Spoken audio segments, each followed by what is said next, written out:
Good morning, my dear students. Today we are going to solve October-November 2018 1-1 paper. It's a MCQ paper. The course we are studying is Physics 5054. My name is Ferhan Mazher. Let's start today's paper.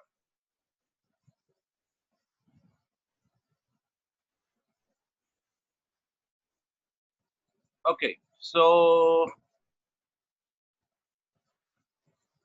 the first question on your screen, what is the possible mass of a normal adult person? Just see, here you have a normal adult person. Normally in Pakistan, the people are maybe 75 kg, maybe 80 kg, maybe 90 kg. So the best answer, 7.5 kg, that cannot be an adult person. 75 kg, yes, definitely that can be an answer. And 750 kg, 750 kg, no, it will be too heavy. And 7,500 kg, oh my God. So the best answer is B, 75 kg. That's the best possible mass of an adult person. And the next thing on your screen is a small cylinder is rolled along a ruler and completes 2 revolutions. It's important that you understand that the cylinder has completed 2 revolutions. In 1 revolution, the distance traveled horizontally, it's a fact, remember this. When a circular disc or a cylinder will complete 1 revolution, horizontally it would have covered distance equal to its circumference. So when you have done 2 revolutions, the distance horizontally covered will be equals to 2 circumferences, 2 times the circumference. So the circumference is the distance around the outside of a circle. What is the circumference of the cylinder? So see, in 2 revolutions, the body has moved, the cylinder has moved from 1.4 to 10.2. So this horizontal distance traveled can be found by subtracting 1.4 from 10.2. And that will be because the 2 revolutions were done, so that will be 2 circumferences. So 1 circumference will be that distance divided by 2. I've done this on a paper. Let me show you my work. Here we have the work I have done. The distance traveled is 10.2 minus 1.4, and it will be 8.8 centimeter. So this horizontal distance, 8.8 centimeter, is equal to the 2 circumference, 2 times circumference. So circumference will be 8.8 divided by 2, and it will be 4.4 centimeter. So the circumference is 4.4 centimeter. So A is the choice. A is the right choice. A skydiver is falling at terminal velocity. Which road describes the acceleration of the skydiver and the velocity of the skydiver? When you fall, and for example, you reach the terminal velocity, at that moment, the downward and the upward force will be equal to each other. The resultant force will be 0. Your velocity will become constant, and your acceleration will be also 0. So your resultant force will be 0, acceleration will be 0, your velocity with which you are falling will become constant. So the acceleration should be 0 and the velocity of the skydiver should be constant. So C is the best answer. Question number 3, sir, C is the right answer.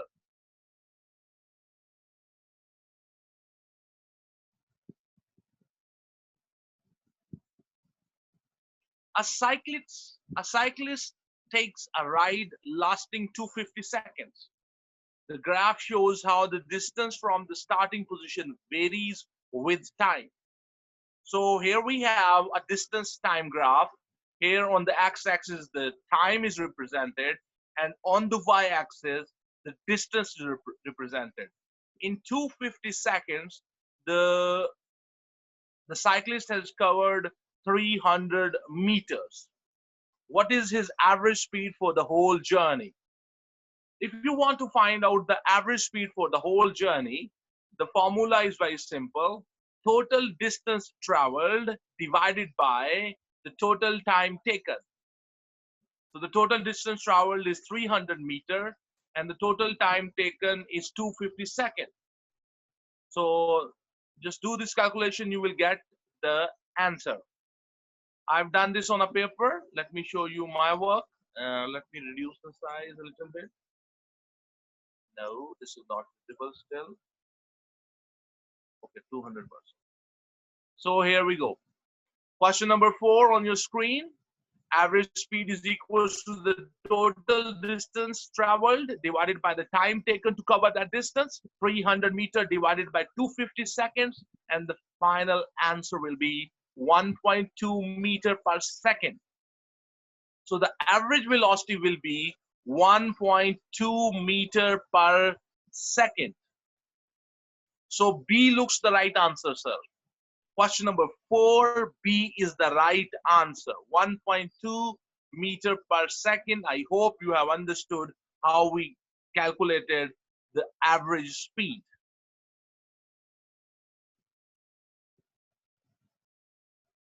So reduce the size a little bit. Yeah. An engine pulls a truck at constant speed on a level track. The link between the engine and the truck breaks. The driving force on the engine remains constant. What effect does this have on the engine and on the truck? You see, when this link will break, this engine, the load on the engine will reduce. So this engine, because its mass will reduce, not the mass of engine will reduce, but because now this truck has disconnected, now the mass which it was pulling, that has reduced. So this engine will speed up. It will accelerate. It will speed up because the driving force is still the same. When this link breaks, so the engine will speed up. When this link breaks, the driving force on this truck has disappeared. So now there is no driving force on this truck. So this truck will slow down. So what will happen? The engine will speed up and the truck will slow down. So B looks the right option, sir. Question number 5, B looks the right option. The engine will speed up and the truck will slow down. I hope you have understood.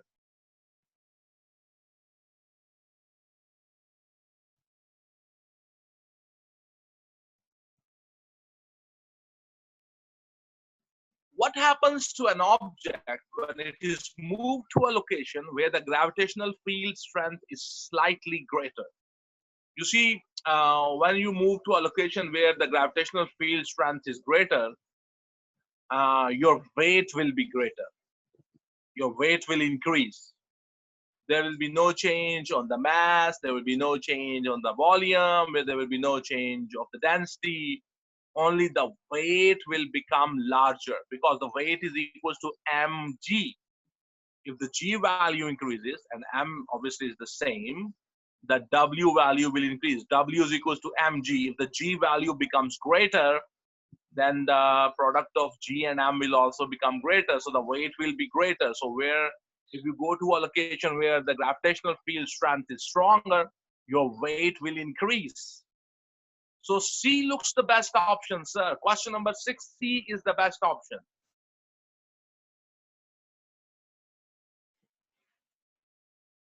Two cylinders P and Q are made of copper. The height of P is twice the height of Q. The diameter of P is half the diameter of Q. Which statement is correct? You see, because they both are made of the same material, copper, so they both will have the same density. So very simple fact. Because they are made of the same material, that's why they both will have the same density. C looks the good answer. Question number 7, the density of the cylinder P is equals to that of the cylinder Q. So that is the right answer. C is the best answer.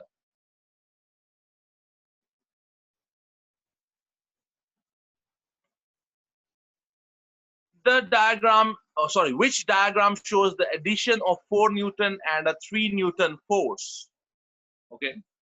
So in all these figures, he has tried to use triangular law of addition of vectors. I hope that if you are in O3 and by now you have studied vectors in your mathematics. And if you have not studied it, but I can explain to you that if you have two vectors, we can use triangular law.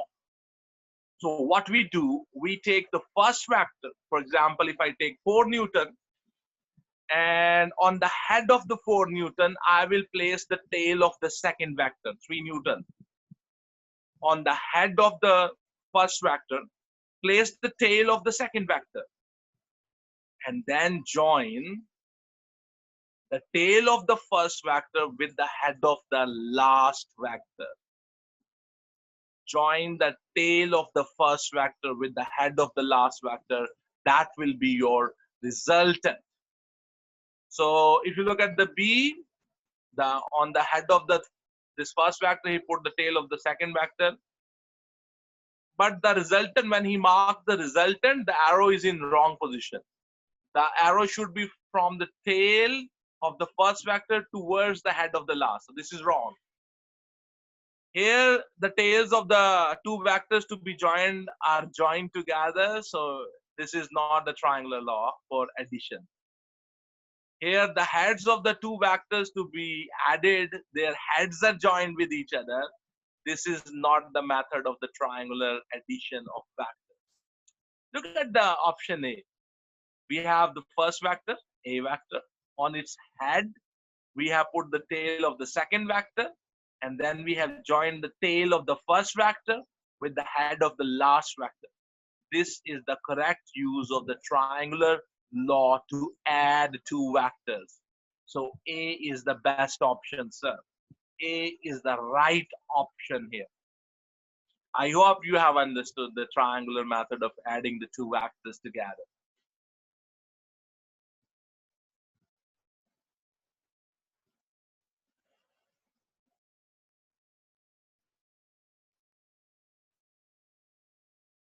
Here we have an electric motor connected to the mains is used to lift bricks to the top of a building. There is a fuse in the plug. How can the efficiency of the motor be increased? If you want to increase the efficiency of the motor, you should look where the energy is wasted. And normally the energy is wasted wherever there is friction between the parts of the motor. And when there is friction and when you try to overcome that friction, your energy is converted into heat, and that heat is lost to the surrounding, and that it causes the wastage of the energy. And if you want to increase the efficiency of the motor, you have to reduce the friction in the parts of the motor. Okay, you have to reduce the friction. You have to reduce the energy losses in the motor. So B looks the best option, sir. Question number 9, B looks the best option. Reduce the energy losses in the motor. So that if you reduce the energy losses in the motor, then your efficiency of the motor will increase. So B is the best option.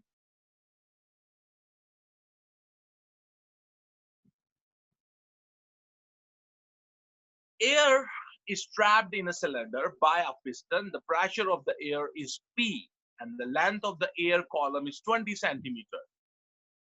The piston is moved outwards until the length of the air column has increased by 40 centimeters. The temperature of the air remains constant. What is the new air pressure? So see, mark, underline, if you have a hard copy of the paper, underline this sentence. The temperature of the air remains constant.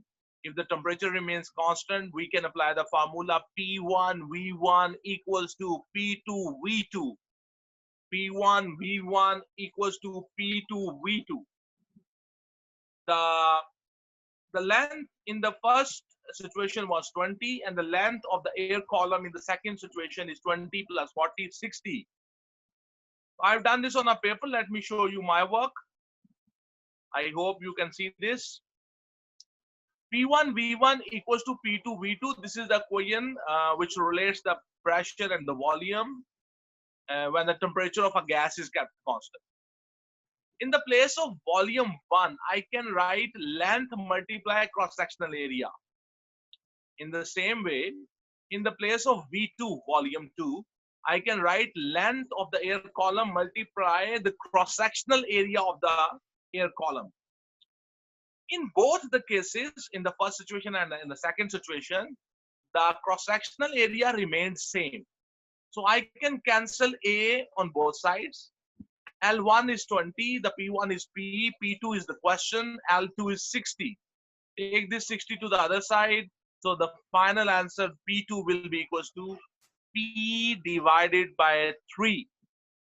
P divided by 3. So you see, when the volume becomes 3 times larger, the pressure will become 1/3. They are inversely proportional. The pressure and the volume of a gas at constant temperature, they are inversely proportional to each other.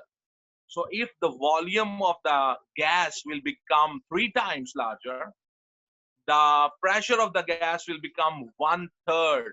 They are inversely proportional to each other. I hope you have understood. P by 3 is the answer.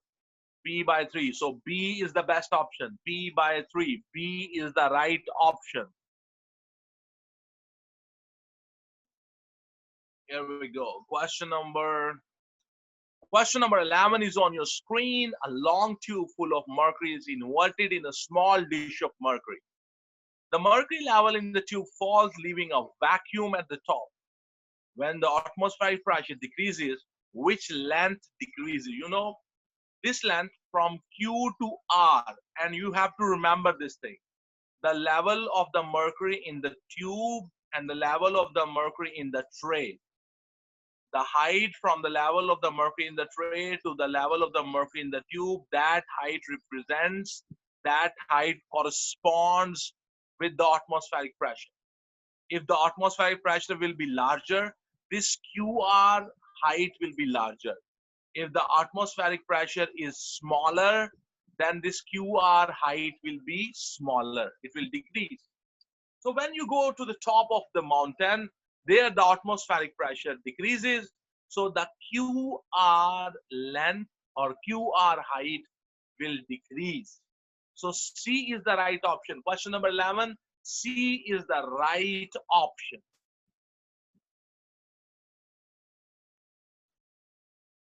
Some gas is trapped in a closed container. The gas is cooled and the volume of the container is kept constant. What happens to the gas molecule? You know, you have kept the volume of the gas constant. So one thing cannot happen. The volume of the gas cannot change.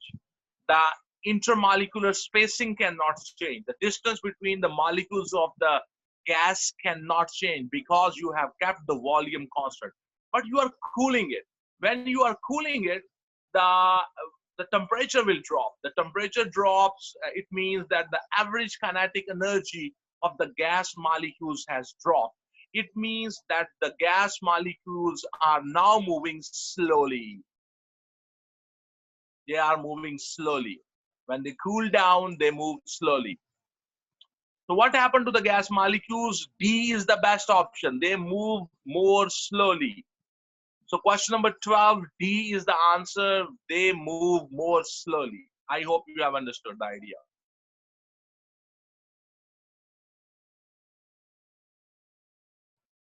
Okay. The diagram shows 4 changes of state W, X, Y, and Z. Okay, let's see. So W, when the liquid converts into gas, we call it boiling. X, when the gas converts into liquid, we call it condensation. Y, when the solid converts into liquid, we call it melting. And Z, the liquid converts into solid, we call it freezing. So X is melting, boiling. X is condensation, melting, freezing. So boiling, condensation, and melting and freezing. So question number 13, D is the best option. Question number 13, D. D. This D is the best option, sir. It's easy.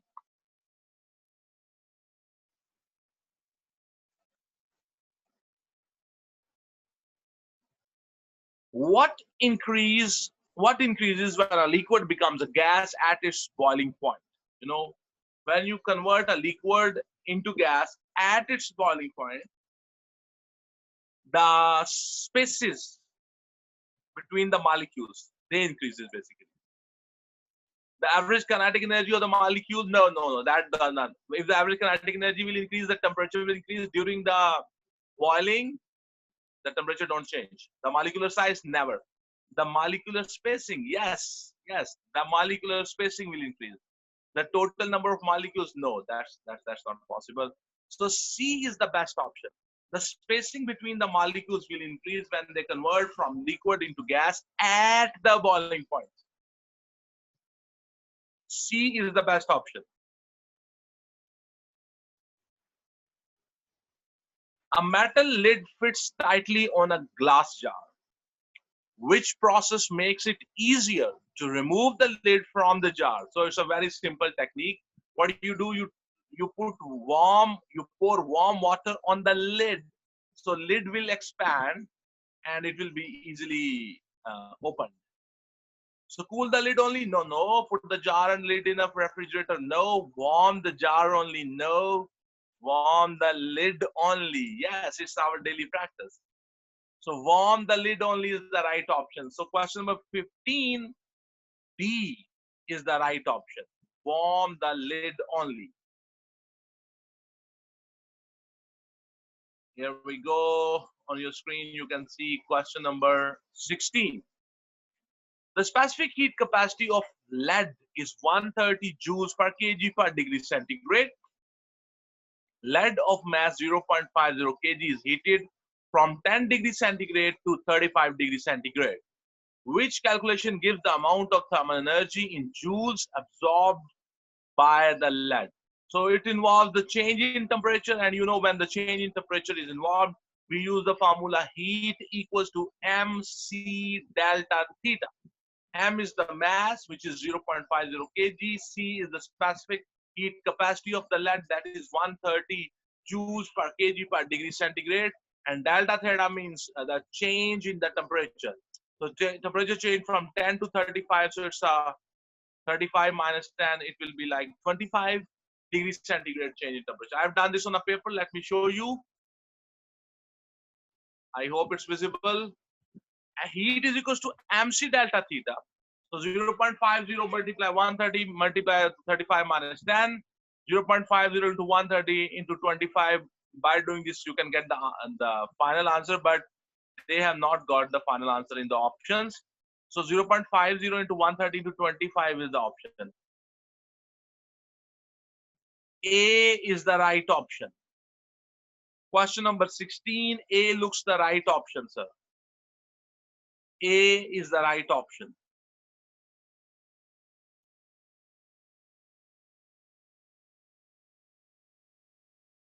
Okay.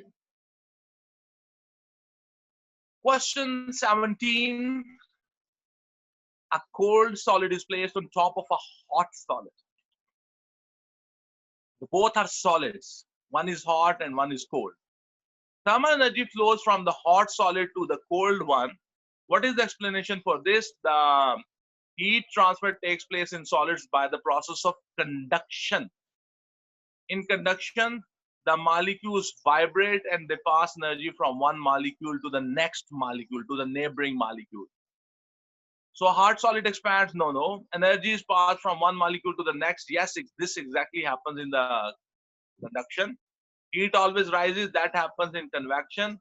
Molecules are free to move randomly. They are solids. The molecules are not free to move randomly. So B is the right option. Energy is passed from one molecule to the next. They both were solids. And you know, from one solid to the other solid, they were in contact with each other. the energy will be traveling from one end to the other end of the solid by the process of conduction. And in the process of conduction, the energy is transferred from one molecule to the next. So B is the right option, sir.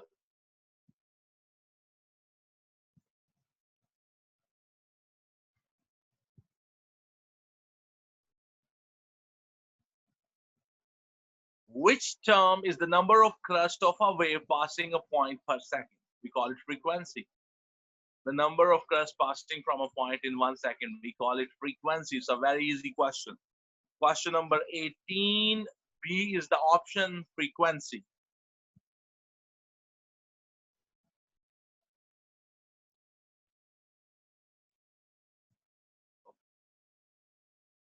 The diagram shows a thin converging lens of the focal length f, where must an object be placed to produce a real image in the position shown. So here we have the image form. If you have a hard copy in front of you, then use a pencil and a scale and follow my instruction. So here I have the image, here I have the lens, I know the focal length. I need to find out where the object is placed. It's very simple. Just follow my instruction. If you have a hard copy, please do as I'm saying. Join the arrowhead of the image with this focal point until it reaches the lens, like this. What I said? The arrowhead of the image and this focal point on the right side of the lens, join them with the scale until you reach the lens. And then draw from this point, draw a line which is parallel to the principal axis. From here, draw a line which is parallel to the principal axis. That is the first ray. I hope you have understood. Then the second ray. Join the head or the arrowhead of the image with the optical center, this point, optical center of the lens with a straight line, and continue this line. So wherever this ray number 2 will intersect the ray number 1, check whether it is on B or it is on A. Most probably it will be on A. So on position A, you should place the object. I've done this on a paper. Let me show you. You see here. So these black things were already given in the paper in your question. If you have a hard copy, so this is what I was telling you. The head of the image, join it with the optical center and continue this line towards left. Okay, that was ray number 1. Ray number 2, the head of the image, join it with the focal point on the right side with the scale until you reach the lens. And from that point, draw a line parallel to the principal axis. Where this ray number 1 and ray number 2 intersect, it will be on the top of A. There, the object should be placed.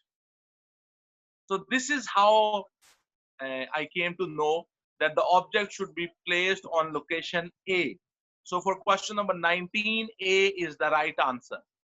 For question number 19, A is the right answer. I hope that you have followed and you have understood what I'm saying. Okay, here we go. Question number 20 is on your screen. White light is dispersed by a prism. Compared with blue light, the red light is. You have to describe the red light.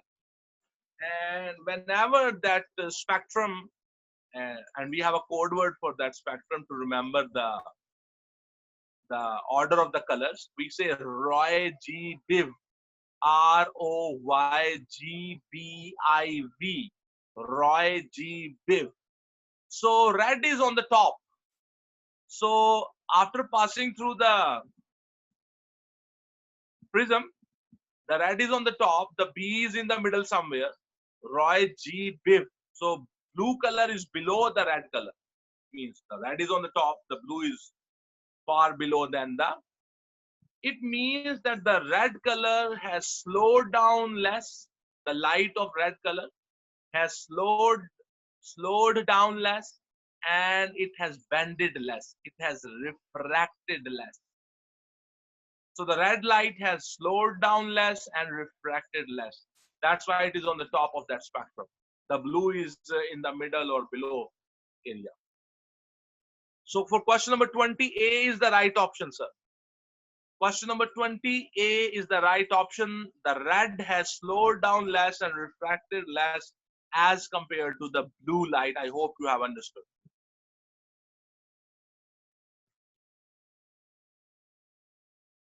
What is the approximate value for speed of light in air divided by speed of sound in air? The speed of light in air is 3 expo 8 and the speed of sound in air is 3 expo 2 meter per second. I've done this on a paper. So speed of light in air divided by speed of sound in air is 3 expo 8 divided by 3 expo 3. So the answer is 1 expo 5, or simply you can say 10 raised to power 5. 10 raised to power 5 is the right answer. 10 raised to power 5. So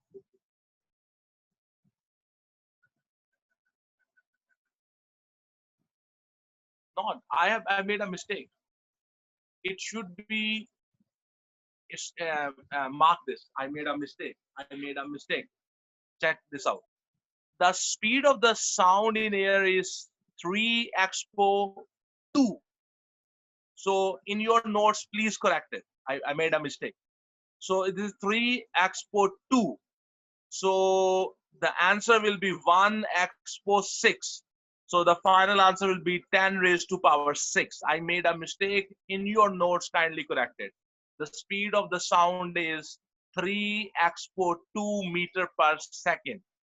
So the final answer will be 10 raised to power 6. So the answer will be here 10 raised to power 6. I made a mistake, so please correct it. So C is the right option. Question number 21, C is the right option, 10 raised to power 6.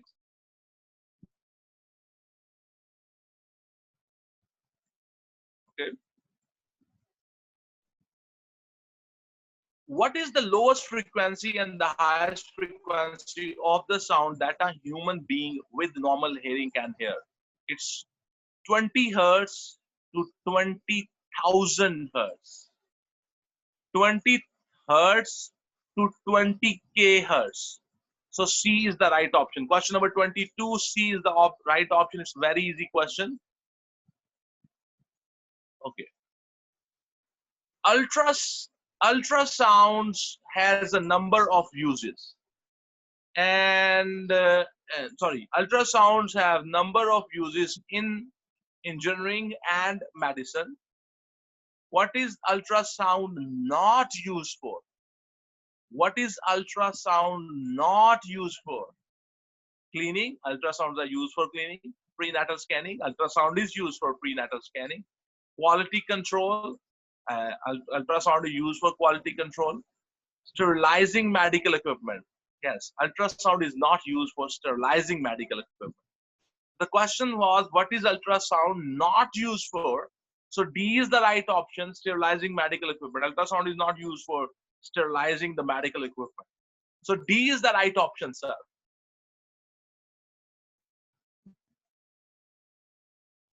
Okay, so we need to reduce the size a little bit so you can see the whole question.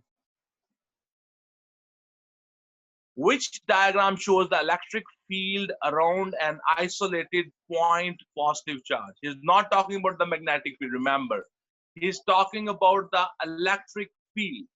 Which diagram shows the electric field around an isolated point positive charge? So the electric field lines will fan out from the positive charge. The electric field lines will fan out from the positive charge. So B is the best option. Question number 24, B is the best option.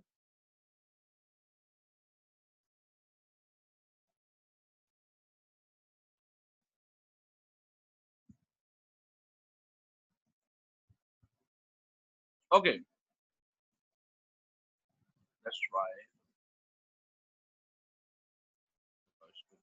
Big. An electric field is formed by two isolated equal and opposite charges P and Q. How does the field at X compare with the field at Y?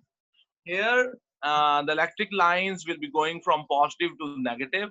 Here, the electric lines will be little bended and they will be going to the negative. So the number of lines here will be more. So the electric field here will be stronger and the electric field here will be weaker. But the direction of the electric field here will be towards this negative and the electric field here will be also directed toward this negative.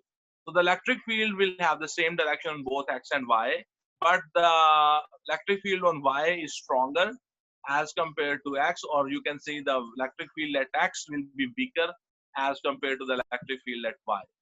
So for question number 25, it is weaker at X than at Y and is in the same direction. So D is the right option. It is weaker at X than at Y and is in the same direction. Here, electric field is towards negative. Here, electric field is towards negative.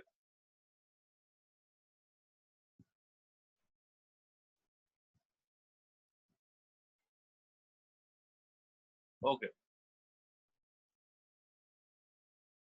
A positively charged rod is held close to an insulated metal sphere. The sphere is Earth as shown.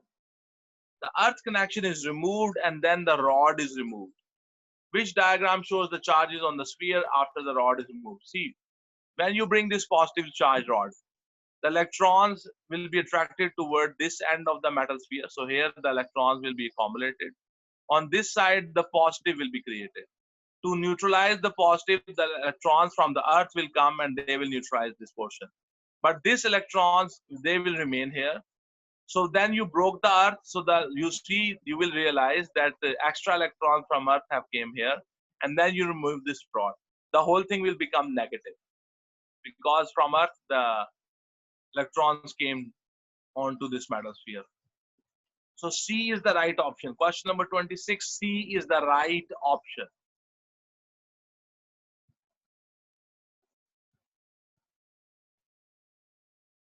Okay. The voltage across a resistor of a fixed resistance changes. Which graph shows how the current in the resistor changes with the voltage? You see, he is talking about a fixed resistor, fixed resistor with fixed resistance, whose resistance is fixed. So it's a ohmic conductor. So the IV graph of the ohmic conductor is a straight line passing through the origin. IV graph of the ohmic conductor, whose resistance do not change, is the ohmic conductor. So its IV graph will be a straight line passing through the origin. So A is the right option. Question number 27, A is the right option.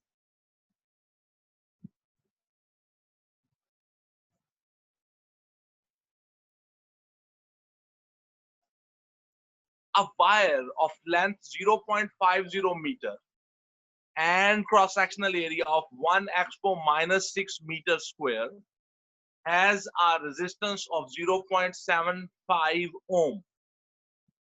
Another wire of the same material has a length of 2 meter and a cross-sectional area of 0.5 expo minus 6 meters square. What is the resistance of the longer wire? You see, because both wires are made of the same material, so both will have the same resistivity.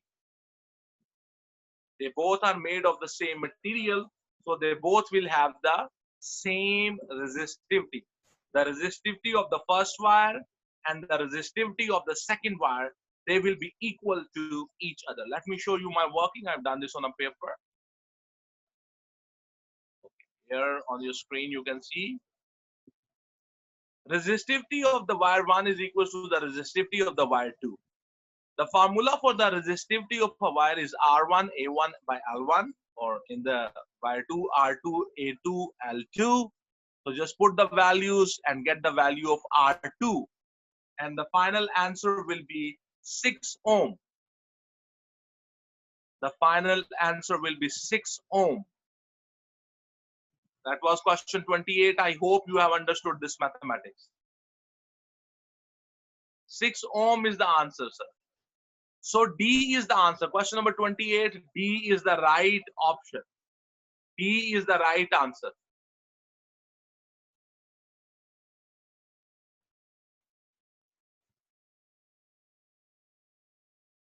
Okay.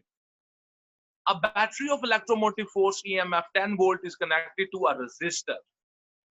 A charge of 2 coulombs passes through the resistor. How much work is done as the charge passes through the resistor? You know, we have a very famous formula. The voltage is equals to energy divided by charge. Or the voltage is equals to work done divided by charge. Or EMF is equals to work done divided by charge. We have the EMF 10 volt, we have the amount of charge, and we want to find out the work done. EMF is equals to work done divided by charge. I've done this on a paper. Let me show you. EMF is equals to energy divided by charge, or EMF is equals to work done divided by charge. So 10 is equals to work done divided by 2. So work done is equals to 10 multiplied 2, and the final answer will be 20 joules. So 20 joule is the answer, sir. Easy. If you remember this formula, then it's easy. EMF or voltage is equals to work done divided by charge. Don't forget this. So 20 joule is the answer. So D is the right option. Question number 29, D is the right option. Here, reduce the size. You can see the whole question.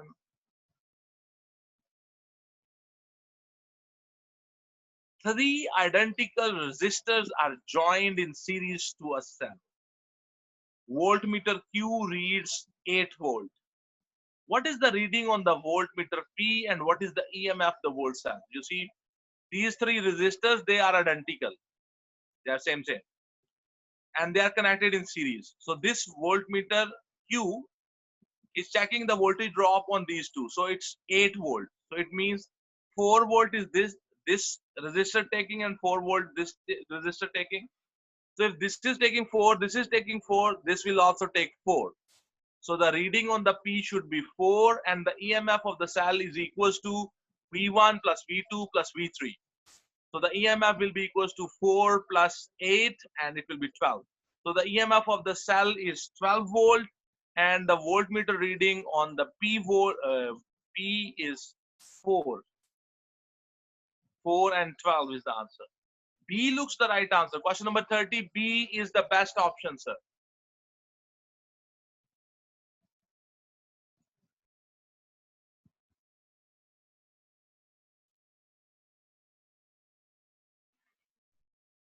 The power of an electrical heater is 3 kilowatt. The heater is switched on for a time of 2 hours and 30 minutes. The cost of using the heater for this time is 120 cents. What is the cost of 1 kilowatt hour of electric energy? Very simple question. I've done this on a paper. Let me show you. The formula for the cost is equals to power in kilowatts into time in hours and the price of 1 kilowatt hour. The price of 1 kilowatt hour is the question. The total cost is 120 cents and the power is 3 kilowatt and the time is 2.5 hours. 2 hours 30 minutes means 2.5 hours. And the price of 1 kilowatt hour is question. So take these two to the other side. Their multiplication is 7. The product is 7.5. It will divide on the other side 120 divided by 7.5, and the final answer is 16 cents. So the price of 1 kilowatt hour is 16 cents. Question number 31, 16 cents is the answer. So A is the right option, sir. Question number 31, A is the right option.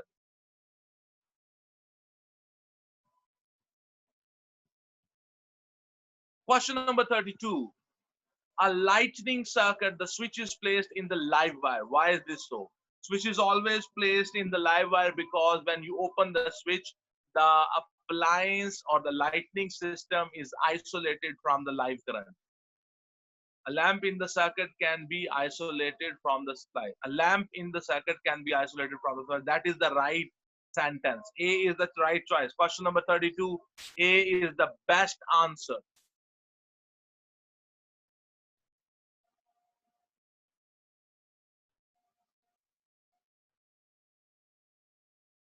A wire is placed in the magnetic field between the poles of a magnet as shown. When there is a current in the wire, it experiences a force.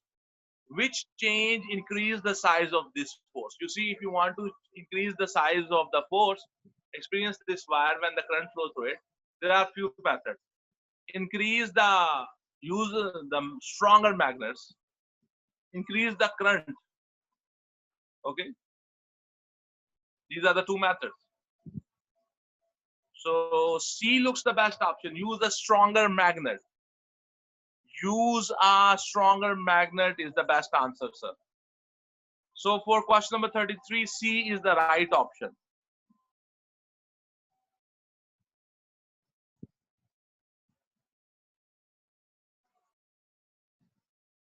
A 12-volt lamp glows at normal brightness when connected to the secondary coil of mains transformer.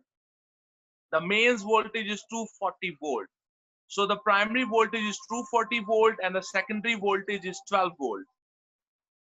VP is 240 volt, the primary voltage, and the VS secondary voltage is 12 volt. The transformer is 100% efficient and the primary coil has 200 turns. NP is 200. How many turns are there on the secondary coil? It's a very simple question. NS is the question, the number of turns in the secondary coil. I've done this on a paper. Let me show you. NS by NP is equal to VS by VP is transformer equation. So NS is the question. NP is 200. Voltage in the secondary is 12 volt. The voltage in the primary is 240. Just do your mathematics, cross multiply, make the NS subject, and the answer will be 10. So there are 10 turns in the secondary coil. 10 turns in the secondary coil. So A is the answer. For question number 34, A is the right answer, sir.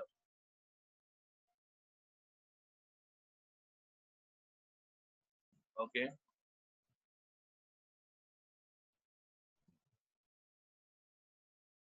Which row shows how the electric energy produced by a power station is transmitted to distant towns? Whenever we, at the power station, before transmitting the electric energy, in the transmission lines, what we do, we use a step-up transformer.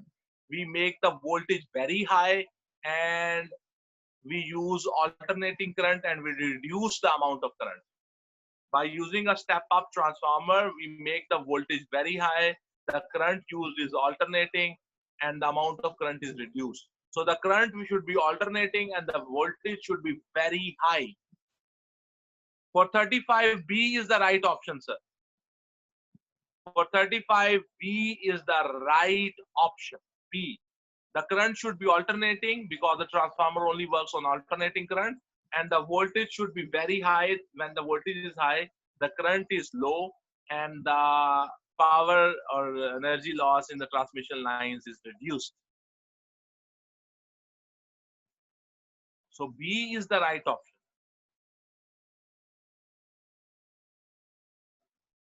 The diagram shows the trace on an oscilloscope screen. The first peak occurs when a pulse of sound is emitted. The second smaller peak is the echo received from a wall. So it's the echo here. Okay. The trace moves across the screen in a time of 24 milliseconds. How long does it take for the sound to travel to the wall? Not to the wall and back. Okay, so this is 8 centimeter distance on the screen of the CRO, and that is equivalent to 24 milliseconds. So 8 centimeter represent 24 milliseconds. So 3 centimeter will represent how much time? So use the process of proportion, mathematical trick, proportion. I've done this. Let me show you. So Horizontal distance 8 centimeter in time means 24 milliseconds. So 3 centimeter represents how much time? So 8 divided by 3 is equals to 24 divided by t, cross multiply, t is equals to 9 milliseconds. But in 9 milliseconds, the sound went from its source to the wall and came back for the echo. But his question is not this. His question is how much time the sound takes to go to the wall, not come back. So half of this time. So the time to travel to wall is 9 divided by 2, it's 4.5 milliseconds. It's a little, tricky question.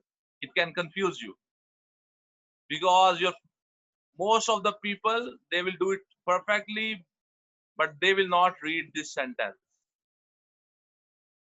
Okay. So the final answer is 4.5 millisecond. A is the right option. For 36, A is the right option.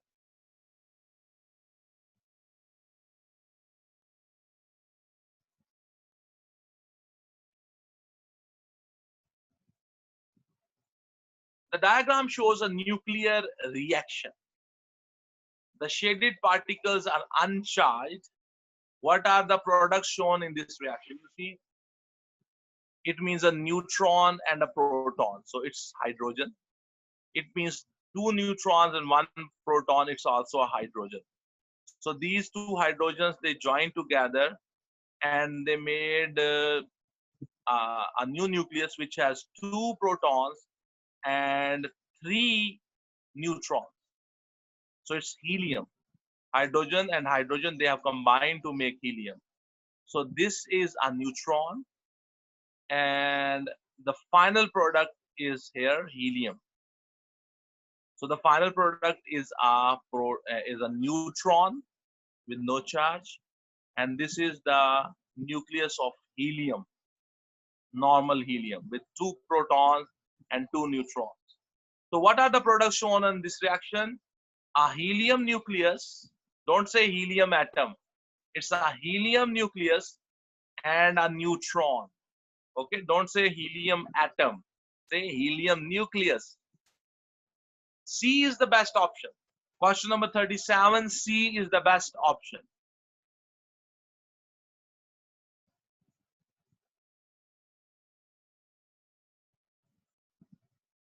Okay.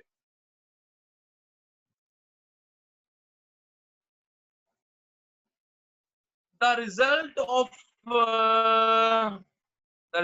of alpha particle scattering experiment gave evidence for which of the following? It was by the scattering experiment done by the Geiger and the Marson. They found that the atom has a nucleus. So they found nuclear atom, that the atom has a nucleus. So D is the right option, sir. Question number 38, D is the right option.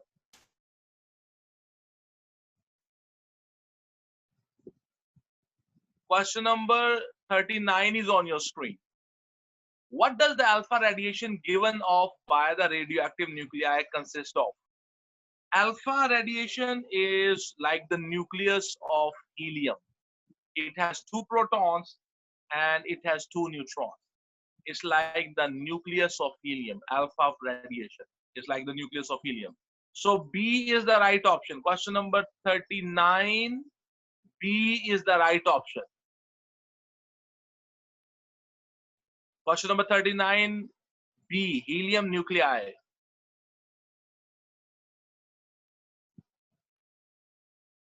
Here we go. Question number 40 is on your screen. One nucleus of a uranium isotope contains 238 nucleons, of which 146 are neutrons. Which is the nucleus of another isotope of uranium? So isotopes are those atoms which have the same number of protons, and they have different nucleon number and they have different number of neutrons. So how I will find how many number of protons are here, and then I will check how many protons are in each of them, each of these given options. So nucleon number minus the number of neutrons, nucleon number minus the number of neutrons, that will give you the number of protons. And Apply the same formula here. So the option in which the number of protons will be equal to the number of protons given here, that will be the isotope of this uranium. I've done this on a paper. Let's see that. So here we have the uranium which was given in the question. Its nucleon number was 238 and its neutrons were 146. So subtract 238 minus 146. So it has 92 protons. So then apply the same formula to option A, B, C, and D. Calculate the number of protons in each of them. That option is the isotope of this uranium, who has the same number of protons. I mean, who has this proton number 92. So I've done the calculation. You can see that on your screen. The option A, the number of protons are 92. So it is the isotope of that uranium. So A is the right option. I hope you have understood what are isotopes. The isotopes are those atoms who have the same proton numbers, but different nucleon numbers, different neutron numbers are called isotopes of each other. So A is the option. So by this question, we have reached the end of this paper. I hope that you have understood today's paper, and I hope that they are very useful to you. Today we have done October, November 2018 1-1 paper. The course we are studying is Physics 5054. My name is Ferhan Mazher, and thank you very much, everybody. Have a good day, and God bless you all. Thank you very much.